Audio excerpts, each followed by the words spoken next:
अस्सलाम वालेकुम, मैं हूं मरियम खान और मेरे साथ मौजूद है मुबशर लुकमान साहब। अस्सलाम वालेकुम। वालेकुम सलाम, क्या हाल है मरियम? मैं बिल्कुल ठीक हूं, आप कैसे हैं? मैं अल्लाह का शुक्र है। सर, आपने कल एक खबर ब्रेक की थी कि बहरीन भी इसराइल को तस्लीम कर लेगा, जो कि आज हो गया।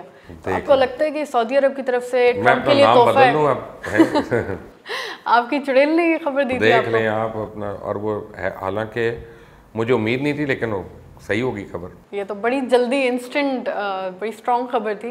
तो ये क्या लगता है आपको कि सऊदी अरब की तरफ से ट्रंप को तोहफा दिया गया? ऑफ कोर्स, और क्या, बहरीन चलता किसके सर पे है? बहरीन की इकॉनमी कैसे चलती है? तो सऊदी ने कहा भाई जाओ मरो, ओनू करा लो, अपनी जो भी ऑप्टिक्स करानी है, जो भी प्रेस कॉन्फ्रेंसेस करनी है कर लो, और जो हमारे ऊपर से ज़रा जोर छोड़ो, क्योंकि सऊदी अरब बहुत प्रेशर में है। तो अभी तो बहरीन का हुआ है, अभी और लोगों को होना है, लेकिन असल खबर एक और आने वाली है थोड़े दिन में। एक और मैं खबर दूंगा, शायद आज दे दूं, शायद कल दूं, लेकिन असल खबर एक और आने वाली है, कतर और सऊदी अरेबिया से लिंक्ड है। सर, इस खबर आने के बाद जो है ईरान ने और तुर्की ने इसकी मजम्मत की है और ईरान ने कहा है कि बहरीन इसराइल के जराइम का हिस्सेदार बन गया। नहीं, मैं नहीं मानता, ये गलत बात है, खामखा की अपना लिप सर्विस है। तो फिर जिन लोगों के ताल्लुकात हैं इसराइल से, वहाँ अपने सफारतखाने बंद कर लें, उनसे ट्रेड ना करें। तो फिर इंडिया से क्यों डील करते रहे इतना अरसा? इंडिया तो सारे वेपन्स उससे लेता रहा, सारी आर्म्स और आर्मामेंट्स। ये दो नंबरी जो है ना, ये ख़त्म हो जानी चाहिए, ये हमारी बहुत ज़्यादा हो गई है। वो इसराइल ये तो इसराइल वो, तो फिर भाई इसराइल से दुश्मनी करनी है तो हर उस शख्स से दुश्मनी करो जो उसका हामी है। सर, अपनों के ऊपर तुम्हारा जोर चलता है, उनके ऊपर बयानात चलते हैं, बाकियों से तो तुम्हारा ट्रेड चल रहा है, अरबों डॉलर का ट्रेड हो रहा है, उनका भी और तुम्हारा भी और उनका भी। तो क्या मसला?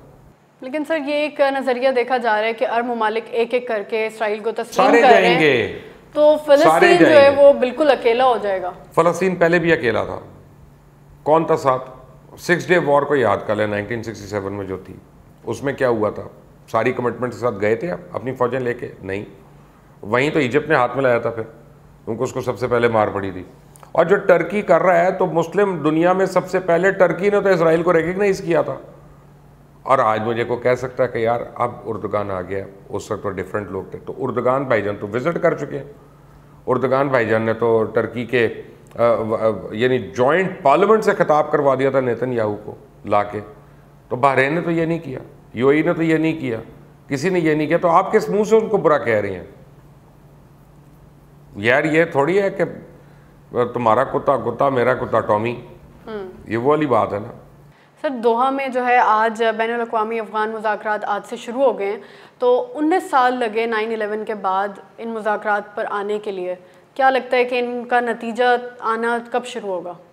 इनका बहुत जल्दी आएगा, क्योंकि अमेरिका को जल्दी है अफ़गानिस्तान से कुछ ना कुछ करके निकलने की, वरना डोनाल्ड ट्रंप इलेक्शन नहीं जीतेगा।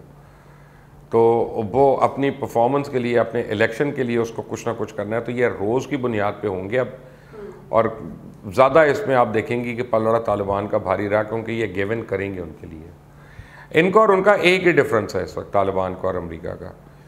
अमेरिका अपना चाहता है कि जी अफ़गान लोग जो हैं वो स्टेक होल्डर्स रहें उसमें, अफ़गान गवर्नमेंट जो है मौजूदा, या अमेरिका भी स्टेक होल्डर है। तालिबान कहते हैं ना, कोई स्टेक होल्डर और नहीं आएगा हमारे दरमियान, हम खुद है। इसके अलावा बाकी हर पॉइंट पे इत्तफाक हुआ है।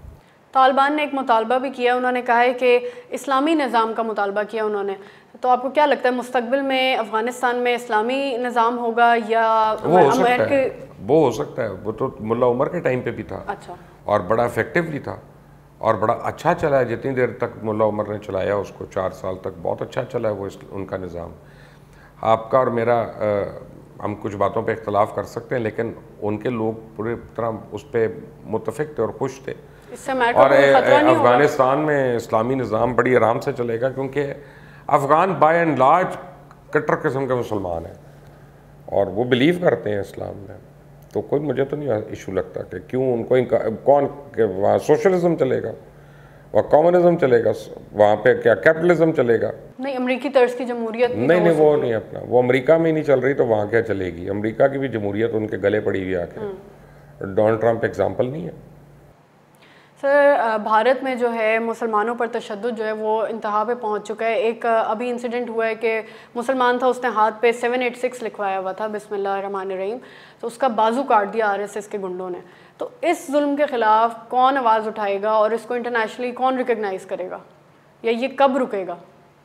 जब चाइना और अमेरिका की सुलह होगी ना तो फिर ये चीज़ें नज़र आएंगी। अभी उनको इंडिया के साथ खड़े होना है। लेकिन आपकी मोमबत्ती ब्रिगेड क्यों नहीं बोलती इस पर? और ये जो आती है मेरा जिस्म मेरी मर्जी वाली, ये इनको ये चीज़ें क्यों नहीं नज़र आती? इसका मतलब है इनकी कहीं से फंडिंग होती है। जिस चीज़ के लिए पैसे मिलते हैं उस काम के लिए खड़े हो जाते हैं सारे। ये ह्यूमन राइट्स तो है ना, ये इस पर क्यों नहीं खड़े हो रहे? इस पर क्यों नहीं आज लिबर्टी मार्केट के ऊपर अपना मोमबत्तियाँ लेके आई हैं अपनी? तो वो आप भी जानती हैं, मैं भी जानता हूँ, लेकिन अभी इस पर टाइम लगेगा। सर, ताइवान ने क्लेम किया है कि चाइना ने उनकी एयर स्पेस को वॉयलेट किया है। SU-30 फाइटर्स और Y-8 ट्रांसपोर्ट एयरक्राफ्ट जो है वहाँ से ट्रैवल किया और दूसरा दिन है ये जो वॉयलेशन हुई है। और ताइवान ने चाइना को कहा है कि वो ख़िते में अमन कायम करे। तो इसके क्या एंगल हो सकता है? तो चाइना उनको कह सकता है तुमने साउथ चाइना सी में तो क्यों तुमने एक्सरसाइजेस करवाने दी और क्यों तुम उनके शामिल हुए और हमारे खिलाफ थी वो? तो देखें ये अब चीज़ बढ़ेगी, टेंशन बढ़ेगी। ताइवान को भी इन्वॉल्व कर रहा है अमेरिका, इंडिया को भी कर रहा है अमेरिका, हांगकांग को भी फ्लेयर अप कराने की कोशिश कर रहा है अमेरिका, क्योंकि उसने खुद तो लड़ना नहीं है चाइना से, और मुल्कों को ही लड़ाएगा ना ताकि वो एंगेज हो और ये बैठ के इकॉनमी कंट्रोल करे। तो चाइना इज़ वेरी केयरफुल। वो स्टेटमेंट्स दे रहा है, तड़ियाँ नहीं दे रहा, ठीक है ना। जब उसने तड़ी सिर्फ एक को दी है, वो इंडिया। और इंडिया तब से अभी तक सिर्फ कभी इधर दौड़ है राजनाथ, तो कभी उधर दौड़ है अजीत देवगन, कभी कोई भाग रहा है, को ईरान तो ये तो वो, और चाइना के साथ मिलकर वो कोशिश करते हैं कि जी उसी जगह पे खड़े हो जाएं अब सारे। इतनी बारी मोदी ने कॉन्फ्लिक्ट के बारे में बात की पिछले 2 महीने में, एक दफ़ा चाइना का नाम नहीं ले सका। इतनी तो उसकी हिम्मत नहीं है। तो अभी जिस दिन इंडिया में हिम्मत आ गई उस दिन सबको पता चल जाएगा कि आटे दाल का भाव। सर आपका बहुत बहुत शुक्रिया। व्यूअर्स आपका बहुत शुक्रिया। अगर आपको ये वीडियो पसंद आई तो इस वीडियो को लाइक करें, अपनी राय हमारे साथ कमेंट सेक्शन में शेयर करना मत भूलिएगा। चैनल को सब्सक्राइब करें, बेल आइकन प्रेस करें। अपना ख्याल रखें। खुदा हाफिज़।